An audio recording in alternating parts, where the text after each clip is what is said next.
नमस्कार दोस्तों, कैसे हो आप?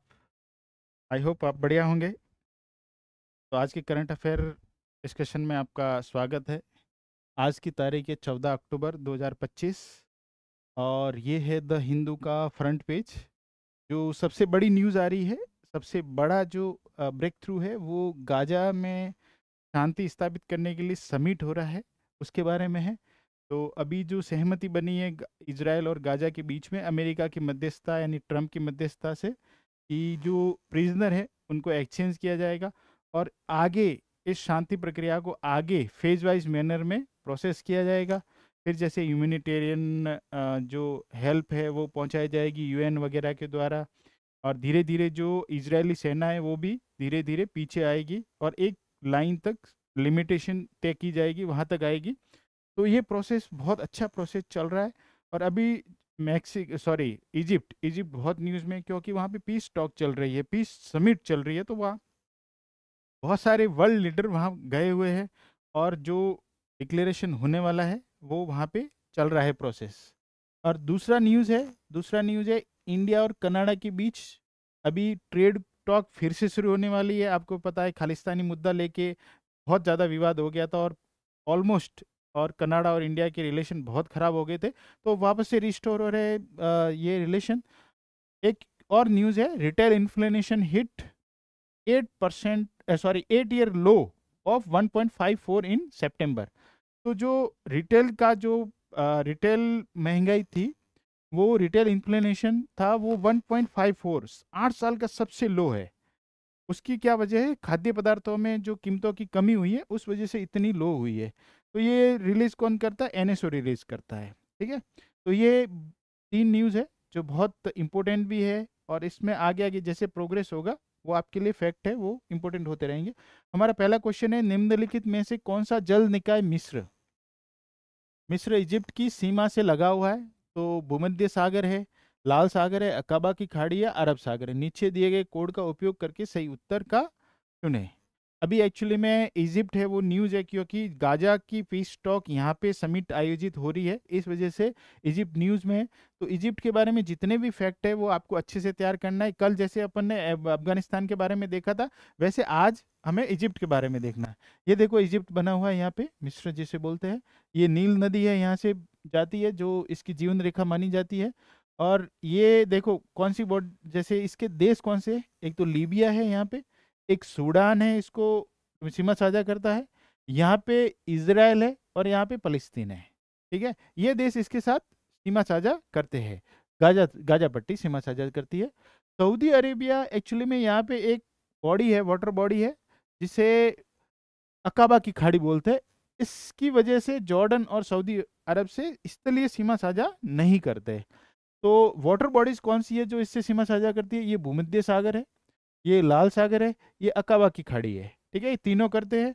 और कौन सा नहीं करता? अरब सागर इसके साथ सीमा साझा नहीं करता है। तो इसका आंसर होगा 1 2 3। तो ध्यान रखना है। इससे रिलेटेड और कोई फैक्ट है, जो मिस्र का सिनाई प्रायद्वीप, सिनाई पेनिनसुला, ये वाला सिनाई पेनिनसुला जो अफ्रीका और एशिया को जोड़ता है। ठीक है, ये ध्यान रखना। और इसकी सबसे बड़ी नील नदी है, 1500 किलोमीटर लंबी है। रेगिस्तान कौन कौन से? अल सहारा, अल गरबिया, अल सहारा, अल सरकिया, दो यहाँ के मरुस्थल है। और सबसे ऊंची छोटी है वो है माउंट कैथरीन, 2642 मीटर ऊंची है। ठीक है। नेक्स्ट क्वेश्चन है हमारा, ऑस्ट्रा हिंद 2025 अभ्यास के संबंध में निम्नलिखित कथनों पर विचार कीजिए। भारत और ऑस्ट्रिया के बीच एक सैन्य अभ्यास है, 2025 संस्करण भारत में आयोजित किया जाएगा। तो उपयुक्त में से कौन से कथन सही है? केवल एक सही है, केवल दो सही है, दोनों सही है, कोई भी सही नहीं है। ये भारत और ऑस्ट्रिया के बीच में नहीं है, ये भारत और ऑस्ट्रेलिया के बीच में है। और ये संस्करण भारत में आयोजित नहीं हो रहा है। ये संस्करण भारतीय सेना कहाँ पे गई हुई है? ऑस्ट्रेलिया में गई हुई है, और वहाँ पे ये आयोजित हो रहा है। तो ध्यान रखना, पहले भी क्वेश्चन पूछा गया है, 2024 में पूछा गया, तो इस टाइप से क्वेश्चन पूछे जा सकते हैं। एग्जैक्ट देशों के बारे में नहीं पूछे तो अलग अलग फैक्ट भी पूछ सकते हैं। तो कथन एक भी गलत है और दो भी गलत है। तो ये भारतीय सेना देखो ये वहाँ पे गई, ऑस्ट्रा हिंद करके है। तो ऑस्ट्रा मतलब ऑस्ट्रेलिया है, हिंद मतलब इंडिया है। तो ये 2025 के चौथे चौथा संस्करण आयोजित हो रहा है और ये वार्षिक रूप से आयोजित होता है, हर साल इसको आयोजित किया जाता है। तो कुछ फैक्ट है वो ध्यान रखना, इसका नाम सेनाओं के बीच में होता है और वार्षिक रूप से आयोजित किया जाता है ये। नेक्स्ट क्वेश्चन है, प्रधानमंत्री जन विकास कार्यक्रम पीएमजेवीके के बारे में निम्नलिखित कथनों पर विचार कीजिए। यहाँ पे मेरा टारगेट रहता है कि दिल्ली की एक स्कीम को कवर करवाया जाए, क्योंकि स्कीम से 3 से 4 क्वेश्चन आते हैं। तो जब भी आपको स्कीम दिखती है तो उसके नोट्स बना लो अलग से, ताकि आपको बाद में जब रिवीजन करो तो वहाँ से पीटी के 2-3 क्वेश्चन आपको आराम से मिल जाए। प्रधानमंत्री जन विकास कार्यक्रम पीएमजेवीके के बारे में निम्नलिखित कथनों पर विचार कीजिए। यह एक केंद्र प्रायोजित योजना है जिसका उद्देश्य चिन्हित अल्पसंख्यक बहुल क्षेत्रों में विकास संबंधी कमियों को दूर करना। ठीक है, चिन्हित अल्पसंख्यक पीएमजेवीके के अंतर्गत परियोजना निधि का कम से कम 80% शिक्षा और स्वास्थ्य और कौशल विकास से संबंधित पहलों के लिए उपयोग किया जाना चाहिए। शिक्षा, स्वास्थ्य और कौशल विकास के लिए और किया जाना है, जिसमें 33 से 40% विशेष रूप से महिला और लड़कियों के लिए परिसंपत्ति और सुविधाओं के निर्माण के लिए निर्धारित किया गया है। तो योजनाओं के बारे में अच्छे से पढ़ना है। बिल्कुल ये केंद्र प्रायोजित स्कीम है और ये चिन्हित अल्पसंख्यक क्षेत्र, जहाँ पे ऐसे अल्पसंख्यक क्षेत्र हैं जो विकास में पिछड़े हुए हैं, तो ऐसे पूरे इंडिया में इसको इम्प्लीमेंट नहीं किया जाएगा। इनमें कुछ ऐसे एरिया को चिन्हित किया जाएगा जहाँ पे अल्पसंख्यक है और वो उनका डेवलपमेंट नहीं हुआ है, तो उसके डेवलपमेंट के लिए ये पीएमजेवीके जो योजना थी ये लाई गई है। और ये फैक्ट भी सही है कि 80% पार्ट है वो शिक्षा, स्वास्थ्य और कौशल विकास पर खर्च होना चाहिए, यानी ह्यूमन डेवलपमेंट पे खर्च होना चाहिए। और इसमें भी है 33 से लेके 40% तक विशेष रूप से महिला और लड़कियों के लिए खर्च किया जाना चाहिए। तो ध्यान रखना ये है। पीएमजेवी के बाद 2011 में ये जो आधार बनाती है वो 2011 की जनगणना को आधार बनाती है कि भाई ये पिछड़े हुए तो किस आधार पे पिछड़े हुए हैं। ठीक है, तो उसको आधार बना के अल्पसंख्यक बहुल क्षेत्रों को पहचाना जाता है और कौन से एरिया का डेवलपमेंट करना है ये वहां से तय किया जाता है। इस योजना के तहत 80% धनराशि शिक्षा, स्वास्थ्य और कौशल विकास योजना पर खर्च की जाएगी और 33 से 40% धनराशि महिला और लड़कियों के लिए। बहुवर्ती ये पहले योजना थी बहुक्षेत्रीय विकास कार्यक्रम MSDP को 2018 में नाम चेंज करके इसको क्या किया गया, प्रधानमंत्री जन विकास कार्यक्रम कर दिया था। तो पूर्ववर्ती कार्यक्रम ये था और अभी ये क्या है, पीएमजेवीके। नेक्स्ट क्वेश्चन है, ये देखो, ये जब भी आपको कोई योजना है तो एक बार आप अगर न्यूज़ में ज़्यादा है वो योजना, तो आप एक बार या तो पीआईबी देख लो या फिर उस मंत्रालय की वेबसाइट पे जाके देख लो जहाँ पे ये योजना जिस मंत्रालय के अंदर चल रही है, अंतर्गत चल रही है। ये अल्पसंख्यक कार्य मंत्रालय के अंतर्गत चल रही है, तो वहाँ जाके आप अच्छे से फैक्ट को देख सकते हो। देखो ये इसके अंतर्गत 80% संसाधनों का उपयोग शिक्षा और स्वास्थ्य और कौशल विकास से संबंधित परियोजनाओं के लिए किया जाएगा और 33 से 40% महिलाओं के लिए।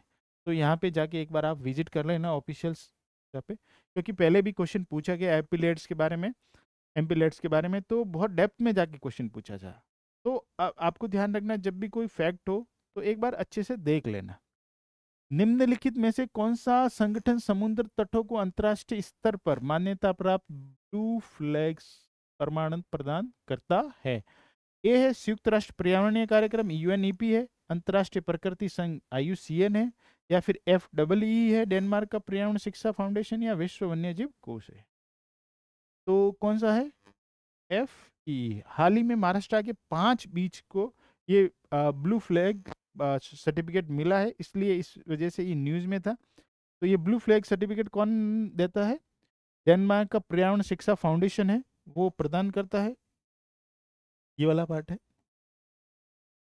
और ये महाराष्ट्र के 5 कौन से? श्रीवर्धन, नागांव, परकाना, गुहागर, लाडघर। तो कभी पूछ सकता है कि ये तीनों न्यूज़ में क्यों थे? नागांव, परकाना, गुहागर न्यूज़ में थे, क्यों न्यूज़ में थे? तो ब्लू फ्लैग प्रमाणन मिला था इनको और ये 85 में शुरू किया गया था। ये 85 में शुरू किया गया था। ये बीच को भी मिल सकता है, मरीनाओं को भी मिल सकता है, और नौकाएं होती है, जो बोट्स होती है, जो पर्यटन बोट्स होती है, उनको भी मिल सकता है ये। और ये 33 मापदंडों के आधार पर स्वच्छता, सुंदरता और पर्यावरणीय स्थिरता के लिए जो योगदान देने वाले बीच है, नौका है, उनको ये दिया जाता है। हाल ही में क्वेश्चन नंबर 5 है, हाल ही में काजीरंगा राष्ट्रीय उद्यान के निदेशक को IUCN का कैंटन आर मिल पुरस्कार मिला है। तो काजीरंगा के संदर्भ में निम्नलिखित कथनों पर विचार कीजिए। अभी काजीरंगा के बारे में आपको बताना है कि ये असम में स्थित एक यूनेस्को विश्व धरोहर स्थल है।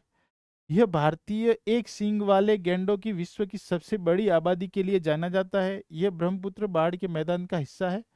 तो इसमें बताना है आपको, 1 2 राइट है, 1 और 3 राइट है, 2 और 3 राइट है, 1 2 और 3 तीनों राइट है।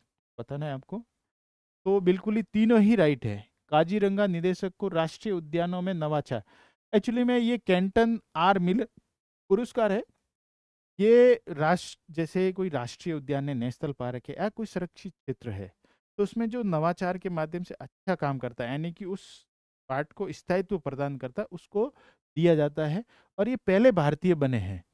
कौन बने? पहले भारतीय बने हैं, निदेशक थे काजीरंगा नेशनल पार्क के। तो वो पहले भारतीय बने जिन्हों ये कैंटन आर मिलर पुरस्कार मिला है। ये किसके द्वारा दिया जाता है? IUCN के अंतर्गत एक बॉडी है, WCPA, यानी कि विश्व संरक्षित क्षेत्र आयोग है। इसके द्वारा ये पुरस्कार दिया जाता है। ये हर 2 साल में दिया जाता है पुरस्कार। 2006 से स्टार्ट किया गया था इसको, और हर 2 साल में इसको दिया जाता है। और ये WCPA है, ये IUCN का ही एक 6 तकनीकी आयोगों में से एक संस्था है। ये तो ठीक है, उस अवार्ड के बारे में जान लिया, लेकिन काजीरंगा नेशनल पार्क के बारे में भी थोड़ा देख लेते। ये असम में स्थित है। आपको भी पता है कि विश्व की सबसे ज़्यादा एक सींग वाले गैंडे, जो भारतीय एक सींग वाले गैंडे हैं, उनकी सबसे ज़्यादा आबादी यहाँ पे आपको मिलेगी। और ये ब्रह्मपुत्र की सहायक नदी डिफ्लू है, वो इसके अंदर से जाती है। और एक मोरा डिफ्लू करके नदी है, वो इसके दक्षिण सीमा से होके बहती है, यानी नीचे की साइड से होके बहती है। इसमें गैंडा, बाघ, पूर्वी दलदली हिरण, हाथी, भैंसा, हुलॉक गिबन, ये इंपॉर्टेंट है, इसको देख लेना। कैपिटल लंगूर, गंगा नदी की डॉल्फिन, एक सींग वाले गैंडों की दुनिया की सबसे बड़ी प्रजाति यहीं पाई जाती है। अगर घनत्व के हिसाब से पूछे तो वो पोबितोरा है, और अगर संख्या के हिसाब से देखे तो कौन सी है? ये है काजीरंगा नेशनल पार्क। तो ध्यान रखना, दोनों के बारे में देख लेना अच्छे से। अंटार्कटिका में भारत की वैज्ञानिक भागीदारी के संबंध में निम्नलिखित कथनों पर विचार करना है आपको। पृथ्वी विज्ञान मंत्रालय के अंतर्गत राष्ट्रीय ध्रुवीय एवं महासागर अनुसंधान केंद्र NCPOR ध्रुवीय क्षेत्रों में भारत के मिशनों के लिए नोडल एजेंसी है। अंटार्कटिका में भारत का पहला वैज्ञानिक अनुसंधान केंद्र दक्षिण गंगोत्री 1990 तक कार्यरत था। एक्चुअली में अभी मैत्री 2 करके एक और जो अनुसंधान केंद्र है उसकी मंजूरी दी गई है, इस वजह से ये न्यूज़ में है। तो अंटार्कटिका या फिर आर्कटिक, ये दोनों ही न्यूज़ में रहते हैं, तो हमेशा ध्यान रखना उससे रिलेटेड जितने भी फैक्ट है, कोई इम्पोर्टेंट वहाँ पे जगह है जो ग्लेशियर वगैरह है, अगर न्यूज़ में है तो उसको अच्छे से तैयार कर लेना है। तो देखते हैं, केंद्रीय वित्त मंत्रालय पूर्वी अंटार्कटिका में नए अनुसंधान केंद्र मैत्री 2 को मंजूरी दी है। और सबसे बड़ी बात है, ये जो पूरा मैत्री 2 है अनुसंधान केंद्र, ये नवीकरणीय स्रोतों से चलेगा, जिससे सौर ऊर्जा से, पवन ऊर्जा से संचालित हरित अनुसंधान केंद्र के रूप में स्थापित किया जाएगा। अच्छा, अंटार्कटिका 75% जो मीठा पानी है का भंडारण वहीं पे है। वर्तमान में 2 परिचालन, जो भारत के 2 अनुसंधान केंद्र है, एक तो मैत्री 89 में शुरू किया गया था, और भारती है वो 2012 में शुरू किया गया था। अच्छा, दक्षिणी गंगोत्री 83-84 में स्थापित किया था, और वो 1990 तक चालू था। ये जो NCPOR है, ये नोडल एजेंसी है, इसको मैनेज करती है। और जो वहाँ पे अनुसंधान केंद्र है, उनका जो रेगुलेशन होता है, कंट्रोल होता है, वो पूरा यहीं से होता है। गोवा में स्थित है ये, तो वहाँ से ही होता है। और ये भारतीय अंटार्कटिक अधिनियम 2022 लाया गया है, और इसका उद्देश्य है कि अंटार्कटिका में भारत की भूमिका क्या होगी, एक संधारणीय होगी, पर्यावरण की वो स्थिरता प्रदान करने वाली भूमिका होगी। तो उसमें ये सब तय किया गया है कि हमें किस तरह से उस क्षेत्र में अपने अनुसंधान को आगे बढ़ाना है, उस क्षेत्र का कैसे उपयोग करना है, तो वो इस अधिनियम के तहत किया गया है। हमारा नेक्स्ट है क्वेश्चन नंबर 7 है, हाल ही में खबरों में रहा थीटू द्वीप निम्नलिखित में से किस स्थान पर स्थित है? पूर्वी चीन सागर, दक्षिणी चीन सागर, सुलु सागर या सेलेब्स सागर? आपको भी पता है ये बहुत ज़्यादा न्यूज़ में रहता है, दक्षिणी चीन सागर, क्योंकि चाइना ने 9 डेज लाइन के माध्यम से बहुत सारे जगहों पर कब्जा किया है, और वो अंतर्राष्ट्रीय नियम होते हैं अनक्लोज वाले, उनको वो नहीं फॉलो करता है। इस वजह से उसके आसपास के देशों के साथ जो समुद्री सीमा है उनके साथ हमेशा विवाद बने रहते हैं, और उसने काफ़ी बार कृत्रिम द्वीप बना के भी उन टेरिटरी को बढ़ाने की कोशिश की है। तो इस वजह से फिलिस्तीन वगैरह जो भी बाजू बाजू में है उनके साथ उनका हमेशा विवाद चलता रहता है। इस वजह से दक्षिणी चीन सागर में एक थीटू द्वीप करके है, ये थीटू द्वीप है यहाँ पे, यानी यहाँ पे थीटू द्वीप है, स्प्रैटली जो आइसलैंड है उसके जस्ट ऊपर ही है। तो ये फिलीपींस है, और ये वियतनाम है, और ये चाइना है। तो यहाँ पे ये द्वीप है, यहाँ पे चाइना की वेसल्स वगैरह देखी गई है, चीनी जहाज वगैरह यहाँ देखे गए। तो एक टक्कर हो गई थी किसके साथ में? फिलीपींस के जहाज के साथ में, इसलिए ये चर्चा में है। तो आपको क्या हो गया, इससे ज़्यादा इंपॉर्टेंट है कि इसकी लोकेशन क्या है। थीटू द्वीप के बारे में, ये दक्षिणी चीन सागर के स्प्रेटली समूह के सबसे बड़ा फिलीपींस कब्जे वाला द्वीप है। अभी कब्जा किसका है? फिलीपीन का। थीटू द्वीप फिलीपींस और चीन के बीच में क्षेत्रीय विवाद का केंद्र रहा है, तो ध्यान रखना।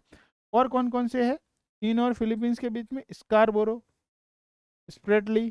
तो आपको मिलान करने के लिए बोल सकते हैं, चीन और वियतनाम के बीच में कौन कौन से? पैरासेल है, स्प्रेटली है, और चीन और इंडोनेशिया के बीच में नाटूना द्वीप है, जहाँ पे विवाद है। तो इनको ये जो फैक्ट है, 3 अलग से फैक्ट है, इनको अच्छे से देख लेना। तिरुमल्लापुरम में हाल ही में उत्खनित लोह युग का दफन यानी कि समाधान केंद्र हो सकता है, महत्वपूर्ण है, क्योंकि ये तमिलनाडु में पश्चिमी घाट के पास लोह युग की संस्कृति का पहला साक्ष्य मिला है। यह दक्षिणी भारत में सबसे पहले ज्ञात नवपाषाणी बस्ती का प्रतीक है। इसमें प्रारंभिक तमिल ब्राह्मी लिपि में शिलालेख है। यह दक्षिणी भारत में बौद्ध मठों के अवशेषों का पहला साक्ष्य दर्शाता है। एक्चुअली में तमिलनाडु के जो जो पुरातत्व विभाग ने उसने तिरुमलापुरम स्थल में ये एक साइट का खनन किया है, और ये देखो बर्तन वगैरह बहुत सारे मिले हैं यहाँ पे। तो ये लो युगीन संस्कृति है, उसका पहला साक्ष्य ये तमिलनाडु में मिला है, राज्य में। तो इसलिए ये लो युग संस्कृति का पहला साक्ष्य प्रस्तुत करता है। ये तमिलनाडु के तेनकासी जिले में स्थित है। इसकी विशेषता क्या है? आयताकार पत्थर, देखो ये आयताकार पत्थर वगैरह बने हुए। ये स्लैब कक्ष की खोज कलश, जिसमें कलश दफन है, ये 1.5 मीटर गहराई तक कोबल स्टोन से भरे 35 स्लैब से बना है ये, ठीक है। और चीनी मिट्टी के बर्तनों में सफ़ेद रंग के रंगे काले और लाल बर्तन शामिल है। लाल बर्तन, लाल फिसलने वाले बर्तन, थोड़े चिकने वाले, काले पॉलिश वाले बर्तन, मोटे लाल बर्तन भी इसमें शामिल है। एक्चुअली में लोह युग उत्तर भारत में थोड़ा बाद में माना जाता है, 1200 ईस्वी पूर्व माना जाता है, जबकि साउथ में ये थोड़ा पहले माना जाता है, ठीक है। तो ये ध्यान रखना है। नेक्स्ट क्वेश्चन है, भारत टैक्सी पहल के संबंध में निम्नलिखित कथनों पर विचार कीजिए। यह भारत का पहला सहकारी आधारित राष्ट्रीय राइड हेलिंग प्लेटफॉर्म है। इसका संचालन सहकार टैक्सी कोऑपरेटिव लिमिटेड द्वारा किया जाएगा। इसका क्रियान्वयन सड़क परिवहन एवं राजमार्ग मंत्रालय द्वारा किया जाएगा। निम्नलिखित कथनों में से कौन सा सही है? एक्चुअली में हम ओला, उबेर वगैरह ऐसी टैक्सियाँ देखते हैं। तो अब एक्चुअली में इसमें क्या होता है, ज़्यादातर फ़ायदा किसको होता है? कंपनी को होता है, ड्राइवर को ज़्यादा फ़ायदा नहीं होता है। तो एक पहल की गई थी, स्वामीनाथन ने पहले की थी, अमूल करके। तो अमूल था, अमूल बहुत सक्सेसफुल रहा। एक सहकारी जो दुग्ध वितरण का एक कंसेप्ट लाया गया था, वो बहुत सक्सेसफुल रहा। तो उसमें क्या है कि किसानों को ज़्यादा फायदा होता है।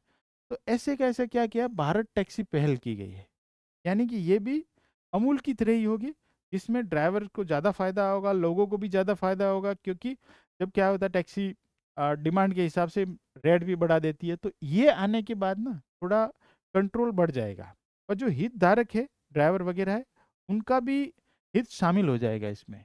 तो इसी तरह की एक पहल की गई है, सहकारी पहल है, जिसमें बहुत सारे जो सरकारी कंपनियां वगैरह मिलके इस इनिशिएटिव को प्रमोट करेंगे। ठीक है, तो सही है, ये भारत की पहली सहकारी आधारित राष्ट्रीय राइड हेलिंग प्लेटफॉर्म है, सही बात। इसका संचालन सहकार टैक्सी कोऑपरेटिव लिमिटेड द्वारा किया जाएगा, लेकिन ये जो था ये मेती है, इलेक्ट्रॉनिक्स एवं सूचना प्रौद्योगिकी मंत्रालय के अंतर्गत है, कि डिजिटल इंडिया कॉरपोरेशन के जो राष्ट्रीय ई गवर्नेंस डिवीजन NEGD के ने भारत टैक्सी पहल का समर्थन करने के लिए सहकार टैक्सी कोऑपरेटिव लिमिटेड के साथ हाथ मिलाया है। तो कौन सी बॉडी है जो इसको इम्प्लीमेंट करेगी? सरकार सहकार टैक्सी कोऑपरेटिव लिमिटेड। यह अपनी तरह की पहली सहकार संचालित नागरिक प्रथम राष्ट्रीय सवारी सेवा पहल है, जिसमें लोगों का और उसके हितधारक यानी ड्राइवर्स का हितों का ध्यान रखा जाएगा। प्रवृत्ति प्रमोट कौन करेगा? NCDC, इफ्को है, अमूल है, क्रिप्को है, नाफेड है, नाबार्ड है, NDDB है एंड NCEL सहित अग्रणी सहकारी और वित्तीय संस्थानों द्वारा संयुक्त रूप से इसको परिवर्तित या प्रमोट किया जाएगा। यह सहकारी आंदोलन की भावना को प्रतिबिंबित करता है, समावेशी, नागरिक केंद्रित और प्रौद्योगिकी समक्ष सार्वजनिक सेवाएं प्रदान करने के लिए सरकार के प्रमुख डिजिटल इंडिया कार्यक्रम के दृष्टिकोण के अनुरूप भी है। और प्लेटफॉर्म इसको जैसे पेमेंट है, आपकी आइडेंटिटी है वगैरह, इनको प्रूव करने के लिए बहुत सारे डिजिटल पहचान और दस्तावेज के सत्यापन के लिए डिजी लॉकर भी इसके साथ में जुड़ेगा।